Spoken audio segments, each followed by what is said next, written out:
Hello everyone, in the previous video I showed you how to use retentive variables, and now I'll show you how to use persistent variables, which are variables that can retain their values even after a reset warm and also a reset cold. Now I'll show you how this works. Now to declare a persistent variable list, let's go right click application, then select add object and persistent variables. I'll keep this name and there we go.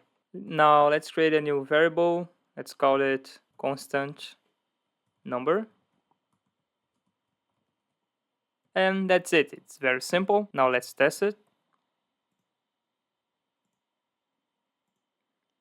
And just for comparison, I'll put the retain variable besides the persistent one so we can see the difference. Put the controller in run mode. Now values to every single one of these variables. So I'll write a number in the constant number variable, then a number here.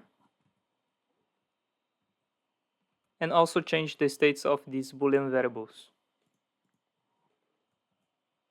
Now, if I go to the online tab and do a reset warm, both of retain and persistent variables will hold their value. But if I go back again here and do a reset cold, only the persistent variable hold its value. And that's the difference between the retentive and the persistent variable. And I see you on the next video.